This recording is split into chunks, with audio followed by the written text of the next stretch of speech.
Baik, bismillahirrahmanirrahim. Alhamdulillah wassalatu wassalamu ala Rasulillah wa ala alihi wa sahbihi wa mawala.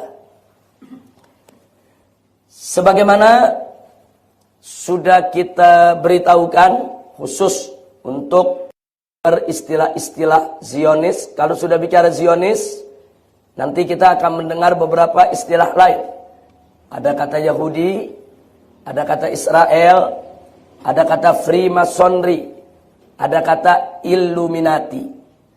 Nah, kita akan pelajari pada hari ini apa sih yang dimaksud Zionis, apa sih bedanya dengan Yahudi, dan apa pula bedanya dengan Israel. Lalu, apa pula maksud daripada Freemasonry dan Illuminati. Nah, jadi kalau Anda mempelajari gerak peta perlawanan gerakan Islam terhadap perang pemikiran, Anda akan bertemu dengan istilah-istilah di depan ini. Nah, sebelum kita masuk dalam pembahasan, kita ingatkan dulu diri kita semua tentang karakter Yahudi yang difirmankan oleh Allah Subhanahu wa taala dalam Al-Qur'anul Karim. Yang pertama surat Al-Baqarah ayat 120. Wallahu subhanahu wa ta'ala qala walan tarda ankal yahudu walan nasara hatta tattabi'a millatahum. Jadi ada keterangan di sini bahwa salah satu karakter khas Yahudi itu tidak suka kepada umat Islam sampai umat Islam ikut millah mereka. Kata millah ini pengertiannya luas, tidak hanya terbatas kepada agama, tapi juga pola hidup, gaya hidup, tata cara hidup, sistem hidup. Nah, jadi orang-orang Yahudi tidak akan pernah ridho kepada umat Islam sampai umat Islam mau mengikuti sistem hidup mereka, pola hidup mereka, gaya hidup mereka. Nah, ini yang mesti kita waspadai. Nah, kemudian dalam surat Al-Maidah ayat 42 Allah mengingatkan faqala ta'ala latajidanna saddan nasi adawatan lil ladzina amanu al-yahud wal ladzina asyraku. Itu engkau akan dapatkan orang yang paling keras permusuhannya terhadap orang-orang yang beriman. Yang pertama adalah al-yahud. Paling keras permusuhannya terhadap orang yang beriman. Dan yang kedua adalah orang-orang musyrik. Nah, ini saudara, dari sini kita lihat bahwa memang orang-orang Yahudi ini permusuhannya terhadap umat Islam lebih keras dibandingkan permusuhan Nasrani kepada umat Islam. Jadi ini ada info Qur'ani yang kita dapatkan tentang sejumlah karakter Yahudi. Nah, kemudian dalam surat Ali Imran ayat 112, saudara, nah di sini kita dapat informasi dari Allah Subhanahu wa taala tentang yaitu kemurkaan Allah Subhanahu wa taala kepada orang-orang Yahudi. Allah nyatakan wa ba'u bighadabin minallah wa duribat alaihimul maskana. Jadi di sini Allah informasikan kepada kita tentang bagaimana pembangkangan yang dilakukan oleh kaum Yahudi, saudara, sampai Allah murka sehingga Allah laknat mereka. Dan yang menariknya, salah satu kemurkaan Allah, saudara, yang terjadi terhadap orang-orang Yahudi, di mana mereka itu seumur hidupnya, saudara, akan kehilangan tempat tinggal dimanapun mereka berada. Dan ini terbukti. Nah, di mana orang-orang Yahudi itu, saudara, itu bagaikan anak-anak ayam yang kehilangan induk, hidup dalam perantauan di mana-mana negeri. Nah, sampai tidak jelas lagi negeri mereka di mana, saudara. Ini semua sebagai balasan dari Allah Subhanahu wa taala akibat kekafiran mereka dan akibat perbuatan mereka yang suka membunuh para nabi. Dzalika bi annahum kanu yakfuruna bi ayatillahi wa yaqtulunal anbiya'i bighairi haqqin. Nah, dan sekarang mereka mendapat kehinaan. Di mana mereka berada, mereka mendapatkan kehinaan dari Allah Subhanahu wa taala. Terbukti sampai hari ini, walaupun negara Israel sudah tegak berdiri, saudara, Israel tidak akan pernah bisa hidup tenang, hidup nyenyak, hidup aman, saudara, karena memang tanah yang mereka duduki adalah tanah bangsa Palestina, tanah rampasan.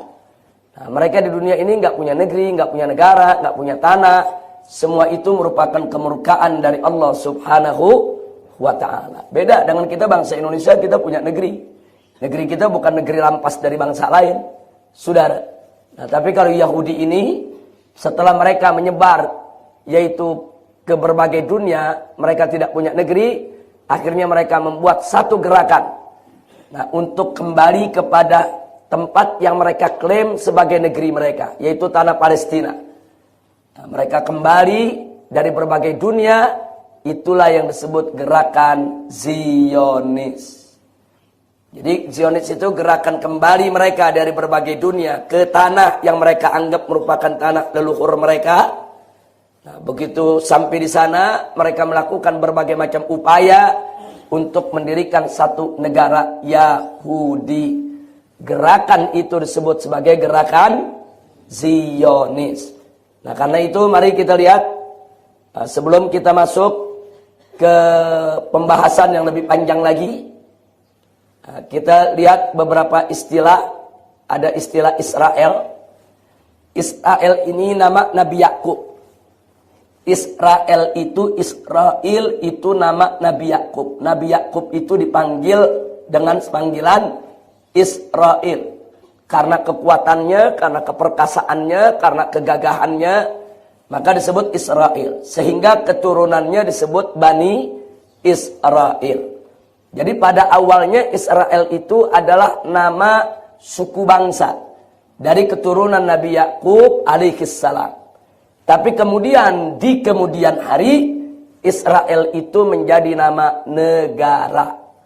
Jadi berawal dari nama suku, berkembang menjadi nama bangsa, kemudian Nabi berkembang lagi akhirnya menjadi nama negara. Tapi asal muasalnya dia merupakan nama daripada Nabi Yakub alaihissalam, dan keturunan Nabi Yakub disebut Israel.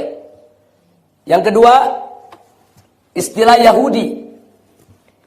Yahudi itu nama agama bagi bangsa Israel, saudara, yang diklaim. Itu salah tulis, bukan dikalim, tapi diklaim sebagai agama Nabi Musa alaihissalam. Tapi ingat, Nabi Musa bukan beragama Yahudi. Semua Nabi beragama Islam. Makanya saya katakan ini diklaim. Berarti mereka yang mengklaim, bukan kita yang nyebut. Jadi orang-orang Yahudi ini mengklaim Yahudi ini adalah agamanya Nabi Musa, saudara, yang diperuntukkan khusus untuk bangsa Israel. Nah, jadi dari sini kita bisa lihat apa beda Israel dengan Yahudi. Israel nama suku bangsa, Yahudi nama agama. Nah, baik. Kalau pertanyaannya kenapa Yahudi dan Israel sering diidentikan? Karena memang orang-orang Israel sendiri, orang Yahudi sendiri punya keyakinan bahwa agama Yahudi itu khusus untuk bangsa Israel, tidak untuk bangsa yang lainnya. Jadi setiap Israel harus jadi Yahudi, dan Yahudi itu hanya untuk bangsa Israel. Sehingga di kemudian hari Israel dan Yahudi itu menjadi identik. Jadi orang kalau dengar Israel, Yahudi, Yahudi, ya Israel, itu menjadi identik. Walaupun sebetulnya Israel itu adalah nama suku bangsa, sedangkan Yahudi nama agama. Nah, baik. Yang ketiga, ada istilah Zionis. Nah, Zionis ini ialah gerakan politik Yahudi untuk membangun kerajaan Israel Raya. Nah, itu yang tadi saya ceritakan. Begitu mereka terusir kemana-mana, apalagi di zaman Hitler, itu pasukan Nazi mengejar-ngejar bangsa Yahudi. Dimanapun mereka berada, mereka dikejar, mereka dibunuh. Saudara, mereka lari ke Inggris dikejar, mereka lari ke Prancis dikejar, mereka lari ke Eropa, di mana-mana dikejar. Jadi tentara Nazi tidak peduli, pokoknya di mana ada Yahudi mereka kejar. Nah, mereka kejar dan mereka bunuh. Banyak orang-orang Yahudi yang dibunuh. Nah, akhirnya kemana mereka mencari perlindungan ketika itu? Akhirnya mereka mencari perlindungan di negeri Islam. Di khilafah Turki Utsmani, saudara, yang ketika itu dipimpin oleh Sultan Abdul Hamid, saudara. Dan begitu mereka masuk ke negeri Islam, mereka aman. Tidak ada tentara Eropa yang berani mengejar mereka. Nah, jadi ini sejarah yang mencatat. Bangsa Yahudi dikejar-kejar oleh bangsa Eropa, dikejar-kejar oleh umat Nasrani. Yang kejar-kejar mereka Nasrani. Umat Nasrani mengejar-kejar Yahudi. Mereka dibunuh di sana, dibunuh di sini. Ini dendam sejarah, saudara. Karena Yahudi ini dianggap oleh Nasrani sebagai pembunuh Nabi Isa alaihissalam. Nah, walaupun kalau kita versi Islam, mereka tidak berhasil membunuh Nabi Isa alaihissalam. Nabi Isa diselamatkan oleh Allah. Tapi dalam versi Nasrani, Nabi mereka dibunuh oleh Yahudi. Ini dendam sejarah. Jadi jangan Anda pikir Nasrani dan Yahudi itu kompak-kompakan, tidak. Mereka bermusuhan. Ini dendam sejarah. Nah, jadi begitu mereka merasa berkuasa, diprovokasi oleh Hitler, akhirnya Yahudi menjadi bulan-bulanan umat Nasrani di seluruh tanah Eropa, khususnya mereka dikejar dan dibunuh oleh pasukan Nazi. Jadi Hitler itu anti-Yahudi. Nah, dikejar-kejar, banyak yang mati. Nah, akhirnya kemana mereka lari? Ke negeri Islam. Akhirnya Sultan waktu itu Khalifah mempersilahkan mereka masuk ke tanah Palestina untuk tinggal di sana dan diberikan jaminan keamanan dengan syarat mereka tidak mengganggu negara Islam. Mulai saat itu mereka hidup aman di bumi Palestina. Nah, begitu mereka hidup aman, mulai berketurunan, mulai mereka punya pikiran-pikiran lain. Nah, karena mereka merasa ini kan Palestina, ini kan buminya Nabi Musa. Nah, kalau bumi Nabi Musa berarti bumi kita. Karena Nabi Musa itu nabi yang dimuliakan oleh bangsa Israel, Yahudi. Nah, di sini saudara, mereka mulai membuat wacana-wacana di kalangan mereka. Kalau gitu kita bangsa Yahudi, bangsa Israel harus punya negara. Bagaimana cara mereka punya negara? Nanti kita lihat politik yang mereka mainkan. Pertama, mereka undang orang-orang Yahudi di berbagai negara yang masih ada di Amerika, yang masih ada di Eropa Timur, yang ada di Eropa. Mereka kasih kabar, kita aman di Palestina. Nah, supaya orang-orang Yahudi itu datang. Dan ternyata berhasil. Orang-orang Yahudi berbondong-bondong datang dari seluruh dunia menuju Palestina. Karena memang mereka mencari keamanan. Mereka hidup di Eropa, banyak yang ganti nama, banyak yang mengganti identitas, banyak yang pura-pura jadi Kristen masuk ke gereja supaya nggak diketahui kalau identitas mereka itu Yahudi. Jadi mereka banyak menyusup. Nah, karena mereka, kenapa? Karena mereka tidak aman. Mereka tidak bisa hidup dengan identitas asli mereka. Nah, makanya kalau mereka ingin hidup dengan identitas asli mereka, jalannya cuma satu, hidup di negara Islam. Makanya Islam ini rahmatan lil alamin. Nah, akhirnya bangsa Yahudi dari mana-mana datang, mereka masuk rame-rame ke Palestina. Nah, Sultan Abdul Hamid melihat gelagat-gelagat sedemikian rupa, kemudian mengeluarkan satu aturan.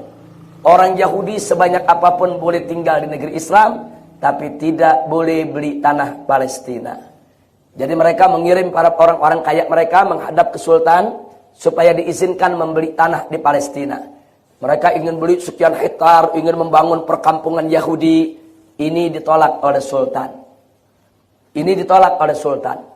Nah, jadi sebetulnya Sultan Abdul Hamid waktu itu tegas, Anda boleh hidup di negeri kami, silakan, bebas, mau cari nafkah, makan, mau jadi orang kaya, tapi jangan memiliki tanah negeri Islam. Itu yang dilarang.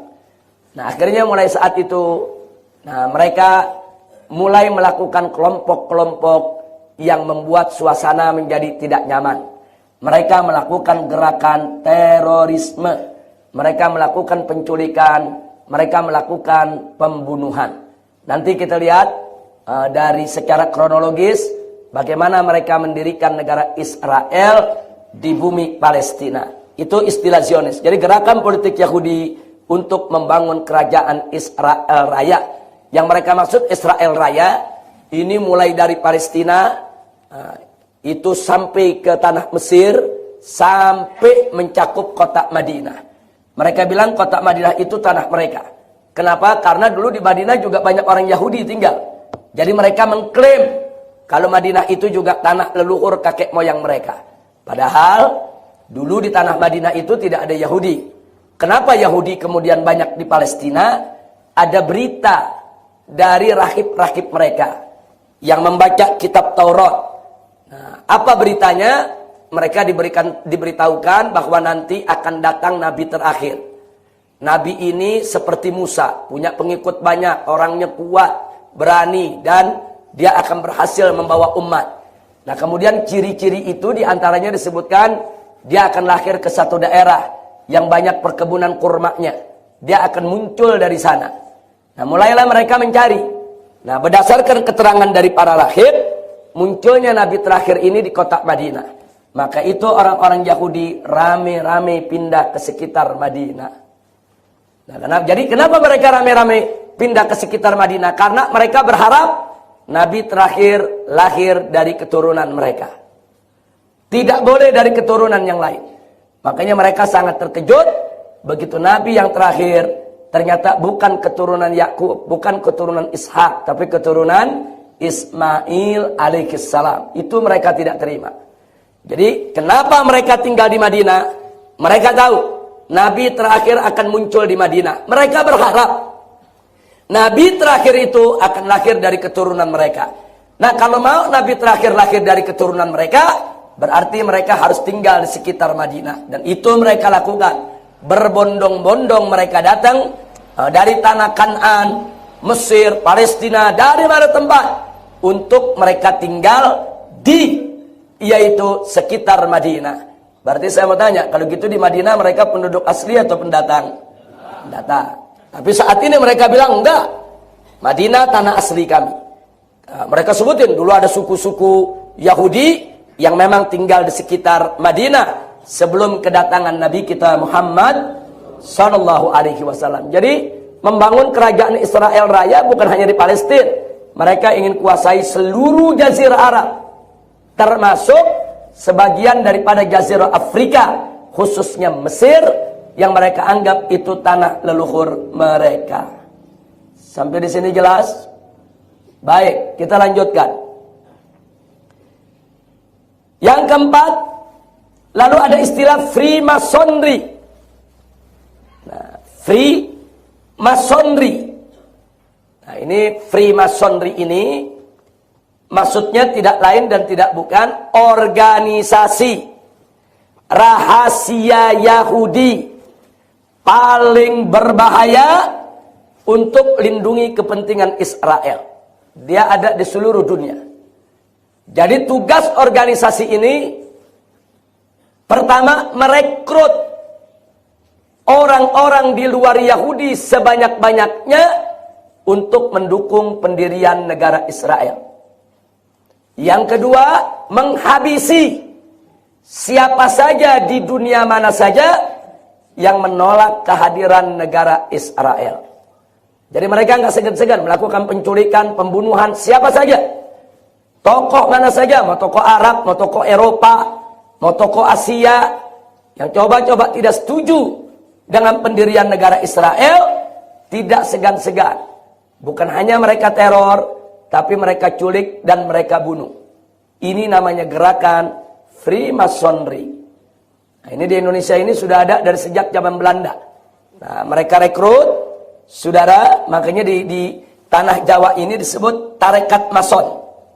Jadi kalau Anda dengar ada tarekat Mason, itu bukan thariqah Ahlus Sunnah, saudara. Nah, jadi ada tarekat Naksabandiyah, ada tarekat Rifaiyah, ada tarekat Qadiriyah, saudara.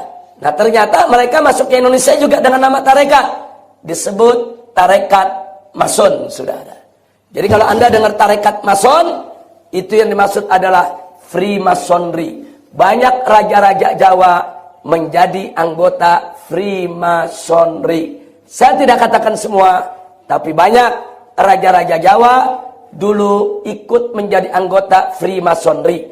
Dan banyak tokoh-tokoh nasional, saudara, bahkan yang tercatat sebagian menjadi pahlawan kemerdekaan Indonesia yang juga menjadi anggota Freemasonry.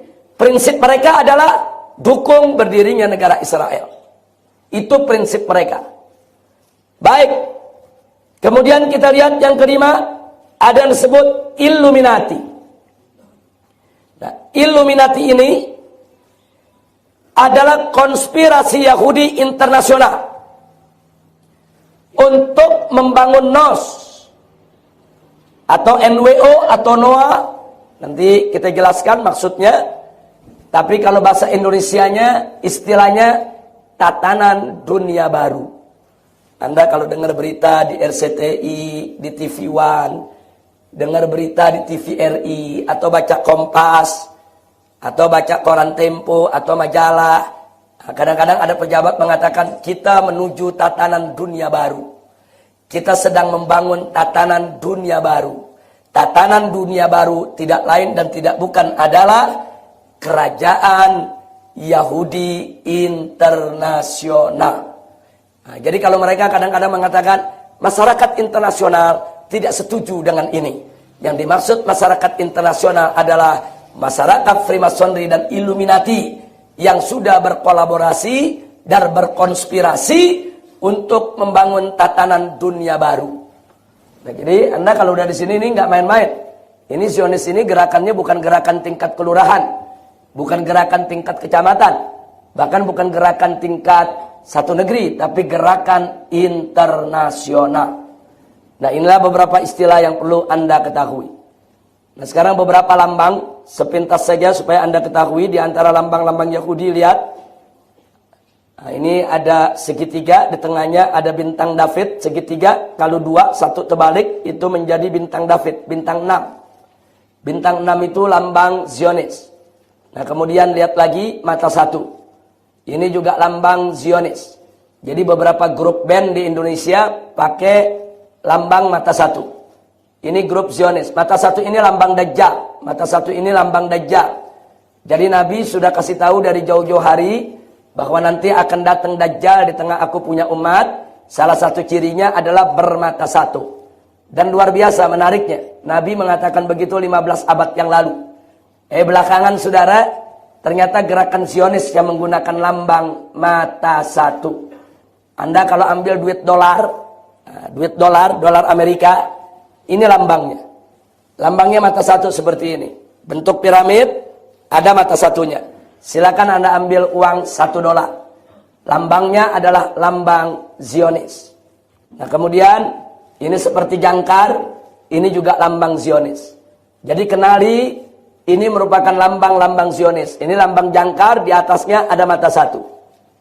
Jadi kalau Anda menemukan lambang-lambang ini merupakan lambang gerakan Zionis internasional. Baik, kita lanjutkan.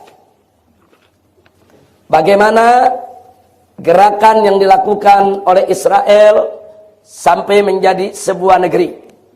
Singkat saja. Pertama, setelah mereka berulang kali datang ke Sultan, minta diizinkan memiliki tanah lokasi untuk mereka bangun pemukiman Yahudi. Setelah beberapa kali juga mereka ditolak, akhirnya saudara, mereka berkumpul di Inggris, tokoh-tokohnya membuat deklarasi Freemason secara terbuka di tahun 1717.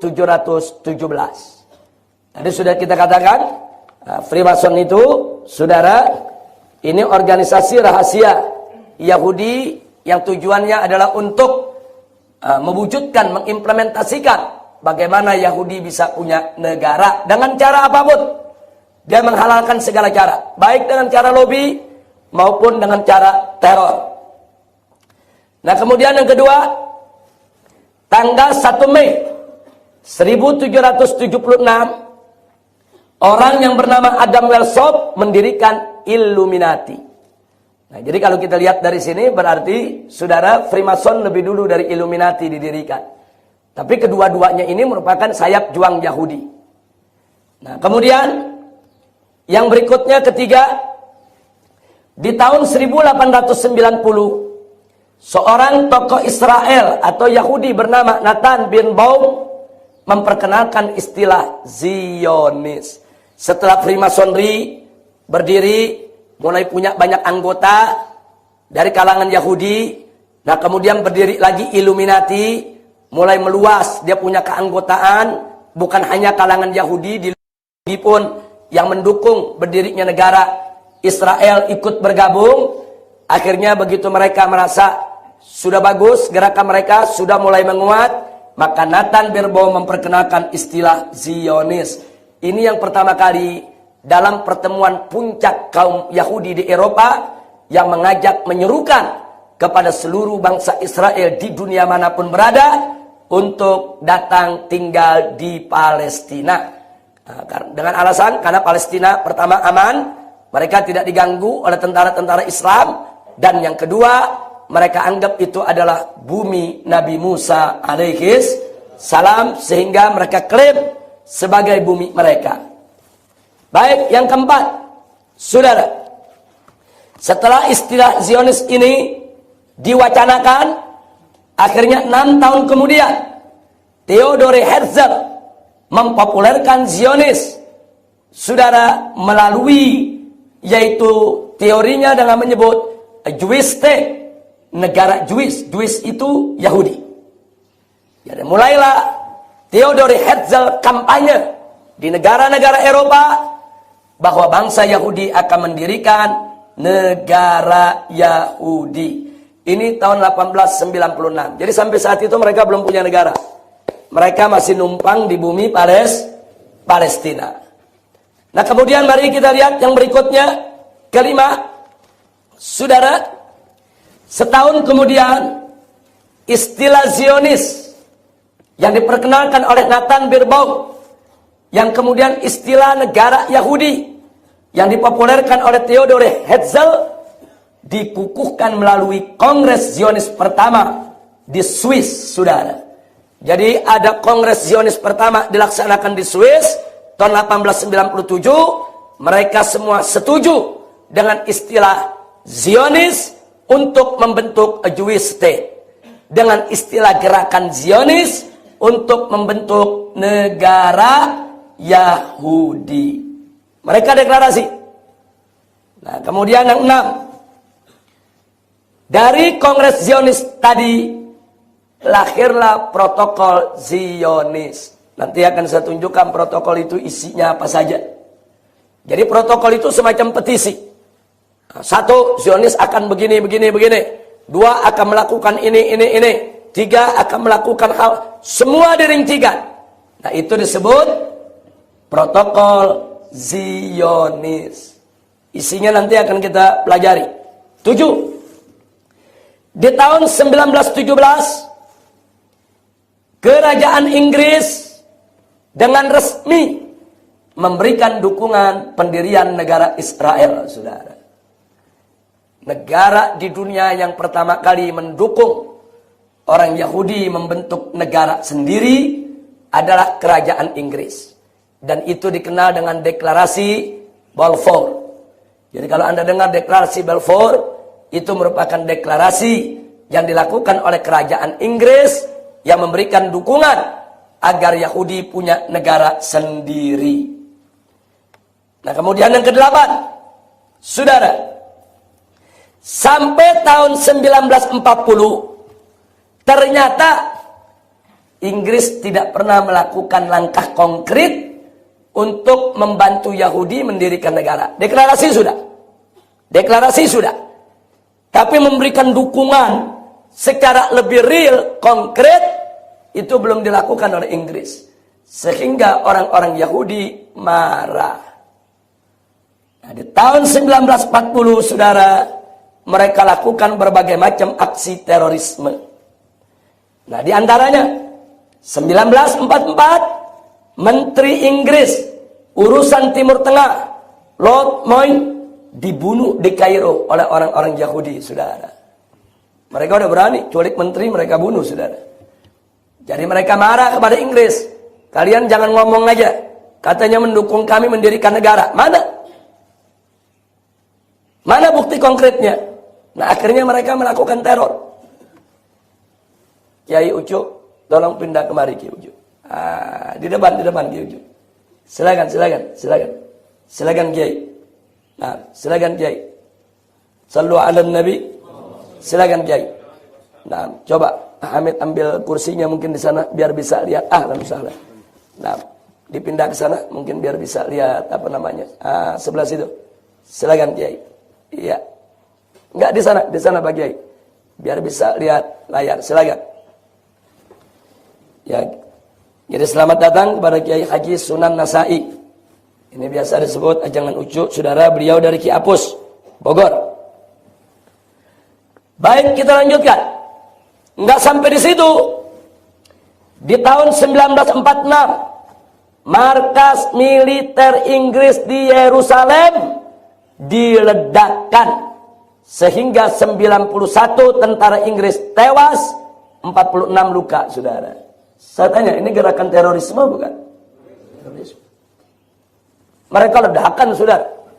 Nah, jadi mereka minta kepada Inggris, kan tentara Inggris udah mulai masuk Palestina. Kesultanan udah mulai goyang, saudara.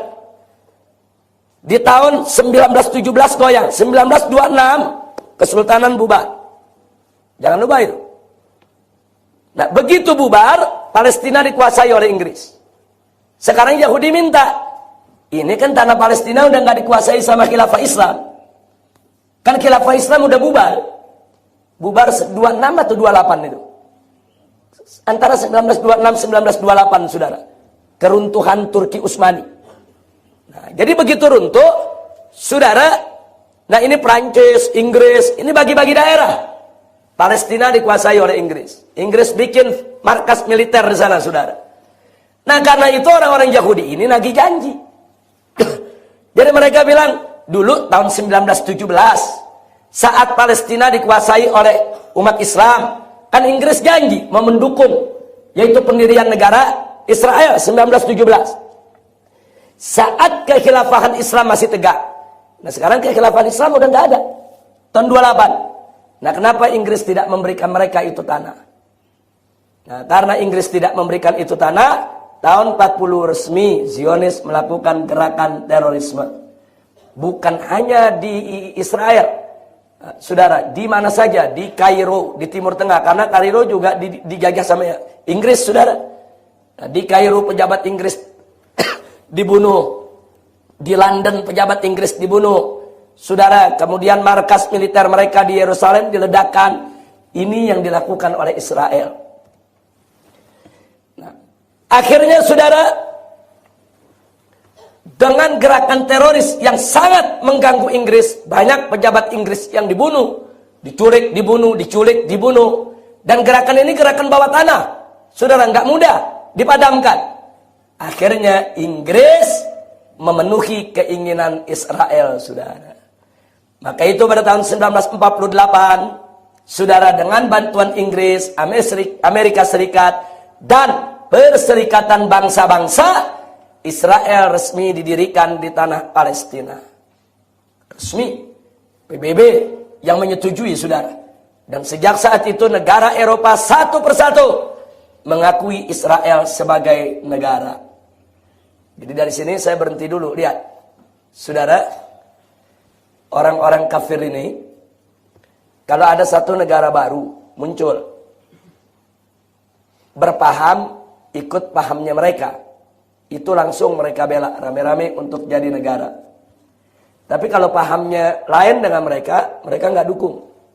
Saya kasih contoh. Kasus Aceh dan kasus Timur Timur.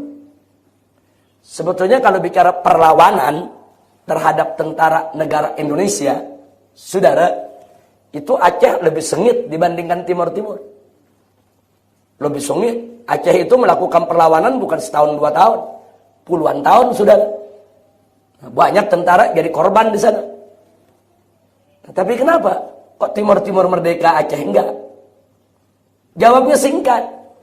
Karena Aceh Islam. Orang-orang Eropa itu mendukung setengah hati. Nah, sedangkan Timur Timur Kristen, saudara.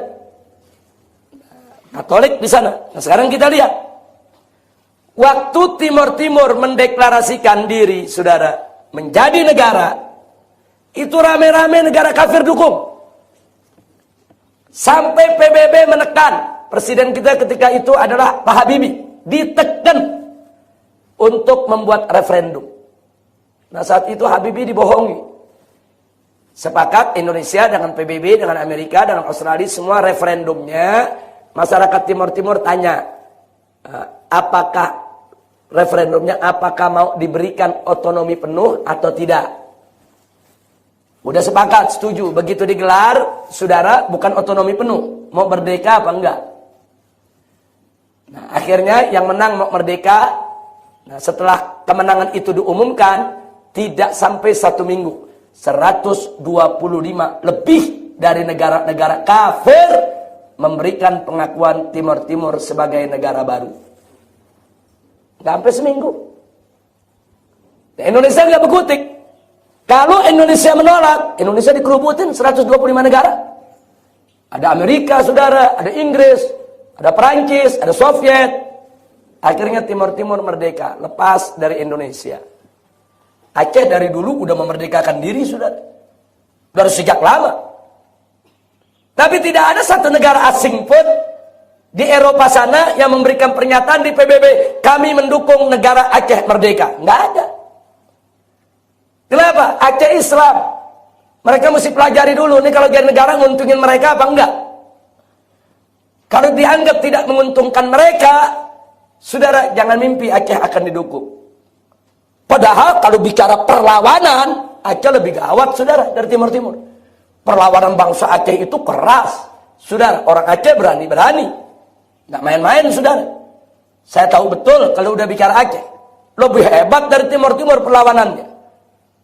Andaikan Aceh bukan Islam, mungkin Aceh kemarin udah merdeka lebih dulu dari Timur Timur. Makanya sekarang kenapa Australia mulai ngotak-ngatik Papua, Irian. Nah, mulailah segelintir orang di Irian, saudara, orang-orang non-muslim mulai teriak, kami mau merdeka. Nah, Australia mulai kasih angin, saudara. Ini kalau sampai besok ada referendum atau apapun jenisnya, saudara, sampai lengah kita, Papua, Irian bisa merdeka seperti Timur Timur. Jadi jangan kaget kalau ada negara-negara kafir muncul, dari mana-mana langsung mendukung, saudara. Tapi giliran Palestina mau merdeka, setengah mati dapat dukungan. Inggris baru 5 tahun ini, terakhir belakangan mendukung, saudara. Baru 5 tahun belakangan ini mendukung Palestina punya negara sendiri. Padahal Palestina itu bukan numpang, itu tanah mereka. Palestina, saudara, dari tahun 48, saudara, itu sudah teriak-teriak, kami ini negara sendiri, sampai hari ini, saudara, setengah mati Palestina untuk merdeka. Baru 5 tahun belakangan, beberapa negara Eropa ya sudahlah, daripada perang berkepanjangan Israel sama Palestina ini nggak habis-habis sampai sekarang, udahlah Palestina kasih aja merdeka. Mulailah PBB mengakui, ya sudah Palestina merdeka. Itu kan baru pengakuan. Tapi langkah konkret di lapangannya kan belum sampai hari ini. Tentara Israel kan masih menduduki Yerusalem, masih menduduki tepi barat daripada Palestina, masih terus bisa mengisolasi, memblokade daripada Gaza. Nah, jadi ini politik dunia internasional. Baik, yang ke-12, tahun 46, saudara, ini tadi sudah selesai. Jadi saudara, pertanyaannya sekarang, apa sih sebetulnya protokol Zionis yang digembar-gemborkan itu? Mari kita lihat. Protokol Zionis, saudara. Kongres Zionis pertama di Swiss tahun 1897 lahirkan protokol Zionis yang dalam bahasa Inggris disebut The Protocol of Zion. Dan tahun 1921 protokol tersebut bocor ke tangan pendeta ortodok Rusia Sergei Nilos yang kemudian menerjemahkannya ke dalam bahasa Rusia. Tadinya nggak ada yang tahu protokol Zion. Mereka bikin kongres, punya keputusan itu mereka simpan dari tahun 1897. Tapi di tahun 1921 bocor ke seorang pendeta ini menerjemahkannya dalam bahasa Rusia. Lalu setahun kemudian, 6 tahun kemudian, 1927, diterjemahkan oleh seorang wartawan Inggris, yaitu yang bernama Victor, saudara, dalam bahasa Inggris, dengan judul The Protocol of the Learned Elders of Zion, atau bahasa Indonesianya protokol Zionis. Begitu ini keluar, saudara, gempar di mana-mana. Gempar di mana-mana, saudara. Mari kita lihat apa sih isi protokol. Protokol Zionis. 1. Gerakan mereka adalah manipulasi falsafah kemerdekaan, persamaan dan persaudaraan, dengan tujuan untuk menciptakan masyarakat yang senang bebas, bersenang-senang sehingga mudah dikuasai. Jadi mereka belajar, kenapa kita dibunuhi, kenapa kita dikejar-kejar di tanah Eropa, kenapa kita ini kok dimusuhi. Oh, yang mereka salahkan ini karena umat Nasrani, khususnya Nasrani, ini punya dendam sejarah dengan kita. Mereka terlalu sering membaca kitab-kitab suci yang terdahulu, literatur agama, akhirnya mereka benci kepada kita. Nah, sekarang caranya bagaimana?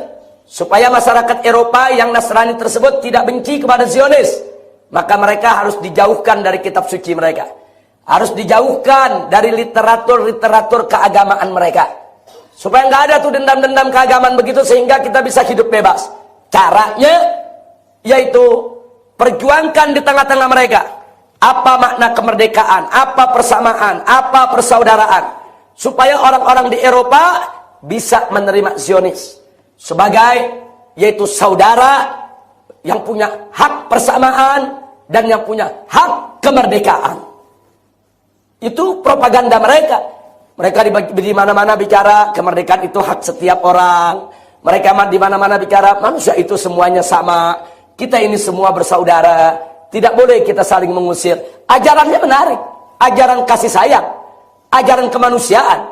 Untuk apa? Untuk mempengaruhi belahan dunia Eropa agar mereka tidak memusuhi Zionis, saudara. Yang kedua, ciptakan ketegangan antara pemerintah dan rakyat di berbagai negara, dan adu domba antar negara dengan eksploitasi pemikiran Darwin. Saudara, Karl Marx, Adam Smith, dan lain sebagainya via media, saudara. Sengaja. Nah, jadi mereka susupkan orang-orang Yahudi Zionis itu ke berbagai negara, saudara, untuk mengadu domba antar pemerintah dan rakyatnya, dan mengadu domba antar negara-negara tersebut. Kenapa?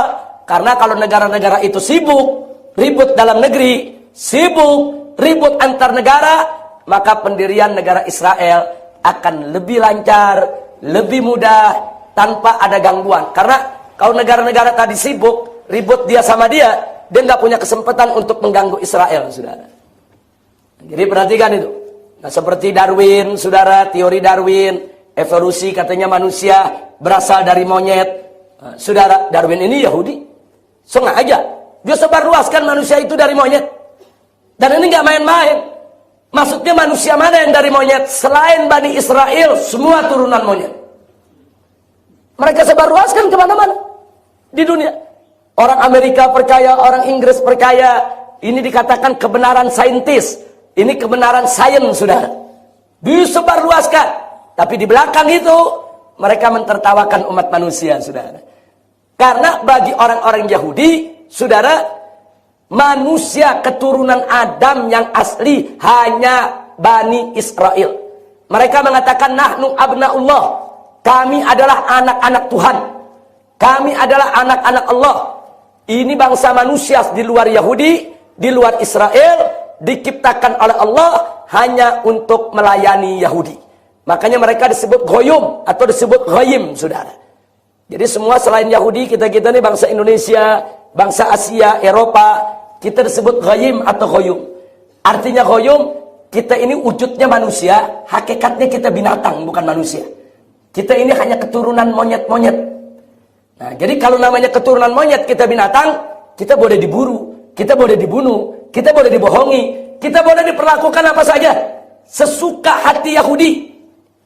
Ini mereka tuangkan dalam protokol Zionis mereka, saudara. Baik, kita lihat lagi, saudara. Yang ketiga, provokasi para politisi agar berebut kekuasaan via partai politik dan adu domba para buruh dengan konglomerat untuk kepentingan perusahaan Yahudi. Yahudi itu dulu punya banyak perusahaan. Di Eropa ada perusahaannya, di Inggris banyak perusahaannya. Bagaimana supaya perusahaannya nggak diganggu oleh negara, saudara? Provokasi. Biar negara itu banyak partai-partai politik, sibuk, ribut, antar politisi bekerja kekuasaan. Nah, kalau mereka mengejar kekuasaan, saudara, akhirnya apa? Mereka membutuhkan dana. Nah, nanti perusahaan ini yang kasih dana mereka supaya mereka sibuk terus ribut di antara mereka. Jadi perusahaan mereka tidak terganggu dan ini masih berlangsung sampai hari ini, saudara. Nah, jadi mereka buat kegaduhan di mana-mana. Kemudian yang keempat, bangun gerakan Freemasonry secara besar-besaran di seluruh dunia dan tanamkan sikap ateisme dengan bungkus liberalisme kepada umat beragama di luar Yahudi agar tidak memusuhi Yahudi, saudara. Jadi Yahudi punya keyakinan manusia sejati sebagai anak-anak Tuhan adalah bangsa Israel yang memeluk agama Yahudi. Dan agama Yahudi itu hanya untuk orang Israel, bukan untuk bangsa lain. Makanya orang-orang Yahudi beda dengan orang Nasrani. Kalau orang Nasrani, dia punya keyakinan bahwa agama Nasrani untuk dunia. Sehingga mereka punya gerakan kristenisasi. Bagaimana masyarakat di dunia rame-rame masuk Kristen. Kalau Yahudi enggak. Mereka enggak butuh orang masuk Yahudi. Karena bagi mereka, kalaupun orang lain masuk agama Yahudi, enggak ada artinya. Bagi mereka ini cuma monyet pada keturunan. Ini semua keturunan monyet. Mau agama apapun ya monyet, binatang. Jadi bagi mereka manusia itu ya hanya bangsa Israel. Yang beragama itu hanya Israel dengan agama Yahudi. Selain itu semua bukan agama. Selain itu semua bukan manusia. Nah karena itu bagaimana? Supaya mereka-mereka aneka ragam agama di dunia tidak memusuhi Yahudi. Jalannya jauhkan mereka semua dari agamanya. Jadi Yahudi itu yang mau dijauhkan agama bukan umat Islam aja, bukan. Orang Kristen dijauhkan dari gereja. Saudara, orang Buddha dan Hindu dijauhkan dari makbat-makbat mereka. Nah, mereka dicekoki. Dicekoki dengan gaya hidup bebas, hedonisme. Mereka dicekoki dengan gaya-gaya hidup, yaitu saudara dengan fashion, dengan film, dengan aneka ragam. Saudara, supaya mereka tidak menjadi orang yang taat agama.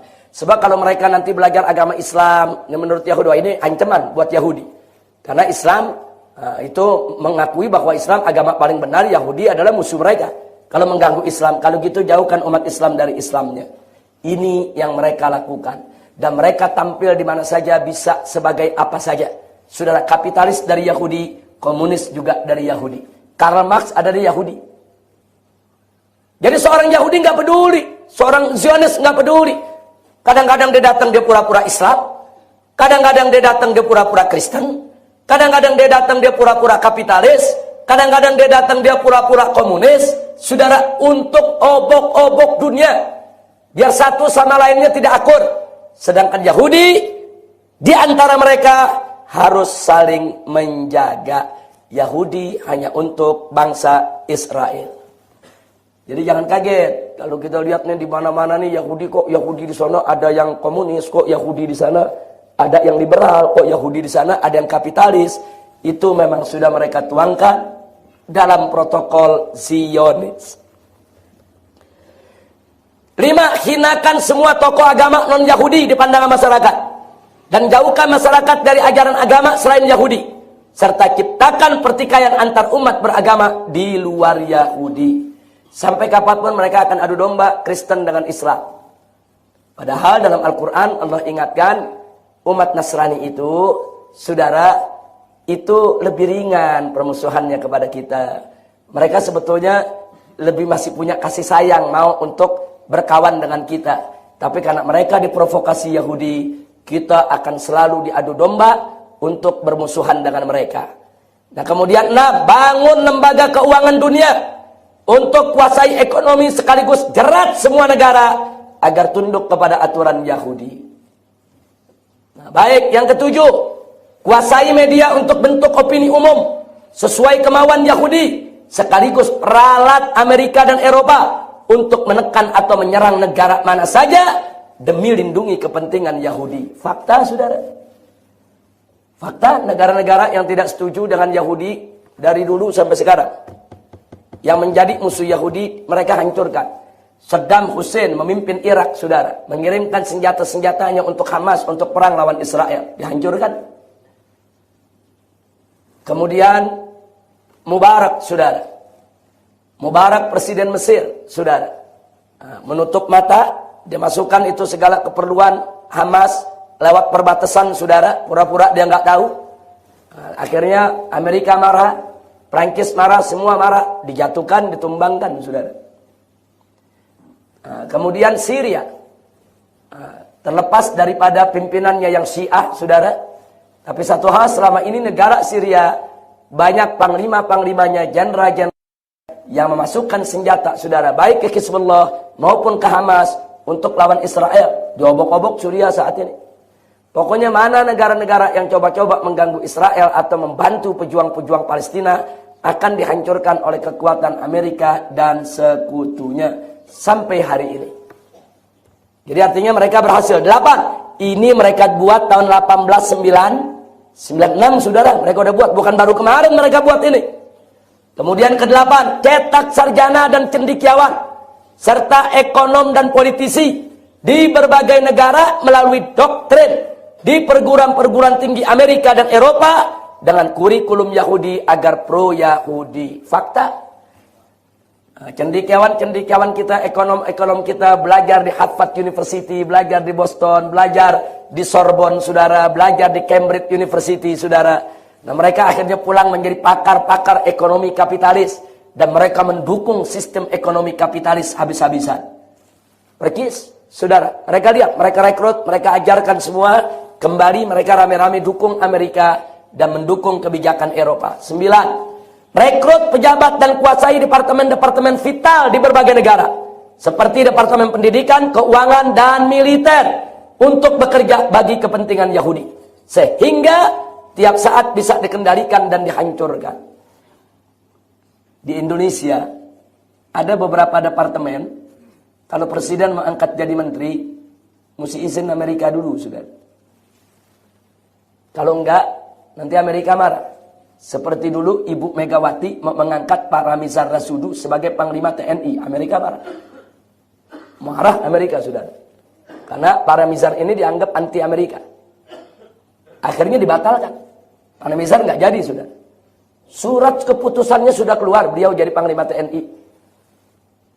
Akhirnya buru-buru Megawati digeser, ganti SBY, saudara. Dan Ramizar tidak pernah menjadi Panglima TNI. Begitu juga Menteri Keuangan, saudara. Menteri Keuangan, nggak bisa sembarangan orang jadi Menteri Keuangan. Harus restu Amerika Serikat. Ada beberapa kursi menteri, harus restu Amerika Serikat. Kalau enggak, diboikot Indonesia. Oh, Menteri Keuangannya orang yang tidak berpaham keuangan neolit, saudara.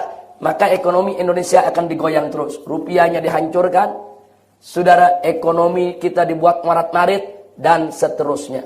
Jadi ada beberapa departemen, termasuk di Indonesia, saudara, termasuk di Indonesia, itu tidak boleh sembarangan orang duduk di sana, kecuali harus izin Amerika. Kira-kira jelas tidak?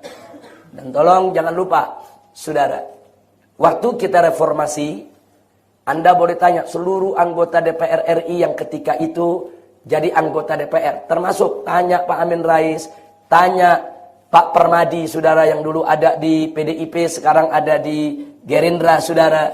Ini Pak Permadi cerita kepada saya. Beliau langsung cerita. Dia bilang, Habib, dulu saya di PDIP dan saya duduk jadi anggota DPR RI. Saya duduk untuk ikut membahas perundang-undangan. Undang-undang migas, undang-undang PLN, undang-undang macam-macam, saudara, ketenaga kerjaan. Habib tahu, Habib. Ini kita rapat di ruang rapat DPR RI. Saudara, ini di balkonnya, itu yang duduk di sana konsultan-konsultan asing. Lebih dari 65 konsultan asing dari Amerika dan Eropa. Mereka duduk, mereka lihat bagaimana jalannya bikin perundang-undangan. Dan kalau kita memasukkan satu pasal yang mereka tidak setuju, mereka protes ke pimpinan partai. Dan kita dipanggil oleh pimpinan partai. Cabut itu usul. Ini yang cerita kepada saya orang yang langsung pengalaman di lapangan. Dan bukan satu yang cerita begitu. yang ketika itu teman-teman yang menjadi anggota DPR semua mengaku. Lebih dari 65 konsultan asing itu yang membuat draft undang-undang kita. Undang-undangnya lebih dari 100 undang-undang, saudara. Mereka yang buat draft. Jadi mereka yang buat draftnya itu undang-undang, lempar ke DPR, orang DPR tinggal ngetok palu, ini setuju, ini nggak setuju. Tetapi kalau ada poin penting nggak setuju, mereka akan protes. Salah satu poinnya adalah, ini Pak Permadi yang cerita, soal migas. Di situ ada pasal, kalau perusahaan asing berselisih, katakan one prestasi dengan pemerintah Indonesia, maka harus diselesaikan melalui mahkamah internasional. Ini ditolak oleh anggota dewan, termasuk Pak Permadi, nggak bisa. Ini mengganggu kedaulatan hukum kita, kedaulatan peradilan kita. Selama ini undang-undang di Indonesia, bila terjadi perselisihan antara perusahaan asing dengan pemerintah, maka diselesaikan di pengadilan setempat, bukan di mahkamah internasional. Pak Permadi dan kawan-kawan ngotot, nggak bisa. Saudara, dipanggil oleh pimpinan partai. Disidang, saudara, dipaksa untuk menyetujui, saudara. Akhirnya undang-undang yang keluar itu bunyinya. Jadi kalau ada pertikaian antara perusahaan asing dengan pemerintah, diselesaikannya di mahkamah internasional. Bodoh betul kita bikin undang-undang macam itu. Karena yang bikin undang-undang orang Indonesia semua, saudara. Kenapa menyerahkan kedaulatan sistem peradilan kita ke negara asing? Itu bukan satu undang-undang, 100 undang-undang lebih. Dibuat di bawah kontrol konsultan-konsultan asing, saudara. Persis seperti protokol Zionis, saudara. Semua berjalan dengan rapi, mereka atur sedemikian rupa, ya ikhwan. Nah, jadi ini fakta kenyataan yang kita hadapi. 10. Ciptakan pejabat korup di berbagai negara, baik di jajaran legislatif, eksekutif maupun yudikatif, agar mudah dikendalikan sesuai kemauan Yahudi. Hati-hati, saudara. Saya pernah bincang dengan almarhum Ahmad Sumargono. Itu beberapa kali jadi anggota DPR RI. Itu beliau cerita waktu itu kita, Beb, kalau lagi studi banding ke negeri asing, kita diundang ke Amerika, studi banding. Itu begitu studi banding, kita melakukan studi banding normal, studi banding politik, ekonomi, dan lain sebagainya. Itu di hari terakhir, kita masuk kamar kita, udah disediain perempuan. Perempuan muda, bule, cantik. Saudara, ini kalau kita terjebak, nah, kemudian kita gunakan itu, kita manfaatkan, kita tiduri dan lain sebagainya, itu di kamar semua sudah ada kamera-kamera tersembunyi yang siap untuk merekam apa yang terjadi di kamar tersebut, saudara. Jadi beliau cerita, waktu saya masuk kamar saya kaget. Siapa Anda? Dari mana? Dia jawab, saya datang untuk melayani Anda. Saya usir. Sebenarnya saya pikirkan, bagaimana teman-teman yang lain? Kalau semua ngusir, kalau ada yang nerima, saudara, ini Pak Ahmad Sumargono ini dari partai Islam. Mereka berani bujuk dengan perempuan. Apalagi yang bukan dari partai Islam. Nah, nanti kalau terjadi hal-hal yang tidak baik di sana, mereka rekam. Selesai. Nah, besoknya kalau mereka menunjuk, coba tolong DPR setuju soal Freeport. Nah, terus ada satu anggota nggak setuju, nggak. Ini Freeport merugikan negara Indonesia. Didatangi besok. Dikasih, ini ada CD, kamu lihat ya di rumah filmnya. Begitu dia lihat, perbuatan mesum dia di Amerika. Nah, besoknya dikontak. Mau setuju nggak? Kalau kau setuju dengan aturan, ya ini film kita simpan. Tapi kalau nggak setuju, film ini kita kirim ke televisi. Kira-kira apa yang terjadi? Ini pemerasan politik, saudara. Maka saya ingatkan nih, mana yang muda-muda di sini. Kalau Anda mau jadi politisi, kalau Anda mau jadi anggota legislatif, kalau Anda mau jadi eksekutif, kalau Anda mau jadi yudikatif, simpelnya kalau Anda mau jadi pejabat, dari sekarang jadilah orang yang bersih. Tidak main perempuan, tidak menenggak minuman keras, tidak mengkonsumsi narkoba, tidak melakukan kejahatan apapun. Sehingga begitu Anda menjadi seorang pejabat, Anda independen. Tidak ada yang bisa peras Anda. Tapi kalau Anda kotor, nggak usah jadi pejabat. Diperes secara politik, diperes. Sudah. Ditunjukkan semua bukti-bukti kejelekan Anda. Ayo. Kalau Anda nggak mau, ini besok kita sebar di TV. Ayo awas. Kalau keras kepala, ini kita sebarin. Dan ada berapa anggota dewan, baik di Indonesia maupun di luar negeri, yang akhirnya tumbang, jatuh, hanya gara-gara film begitu dilempar ke televisi dan majalah, saudara. Ya saat ini Anda dibutuhkan. Oh ya sudah, ngikut, dibutuhkan, disimpan. Apakah aman? Belum tentu, saudara. Kalau besok mereka tidak butuh Anda, ini orang udah nggak diperlukan. Ini orang udah nggak dibutuhkan. Nah, tahu-tahu besoknya begitu Anda udah pensiun, ya udahlah, saya nggak mau main kotor lagi, saya mau tobat. Nah, kebetulan dulu saya pernah kuliah di sekolah agama, saya mau jadi ustadz aja. Nah, begitu jadi ustadz, udah mulailah bicara tentang tobat, tentang ini itu. Tahu-tahu suatu ketika dia bicara hukum agama yang Amerika nggak punya, yang Amerika nggak suka. Kira-kira datang lagi nggak? Oh, kurang ajar. Sekarang udah jadi ustadz dia. Hancurin dia ustadz. Bagaimana? Kirim aja itu film ke majalah. Kirim aja itu foto ke televisi. Kira-kira hancur gak besok dia? Begitu Anda tidak dibutuhkan, dihancurkan. Makanya ini di sini banyak generasi muda nih.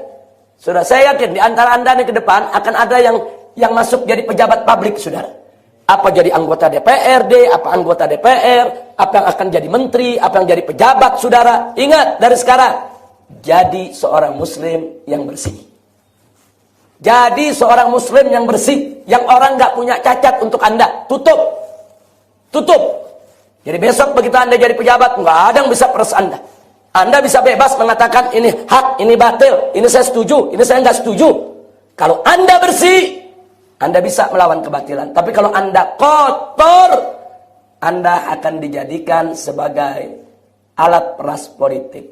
Na'udzubillah min dari Allah yarhamu. Ustaz Ahmad Sumargono, Masya Allah, orang baik, saudara. Dia cerita semua sama saya. Cuman dia tidak menuduh. Cuman dia katakan, Habib, saya kan dari partai Islam. Saya ini kan ustadz. Mereka tahu, mereka berani sediain perempuan di kamar saya. Bagaimana teman-teman saya? Yang saya tahu di Jakarta mereka sholat aja enggak. Kadang-kadang mereka suka ke diskotik, ke bar. Ini kalau ditawarkan begitu bagaimana?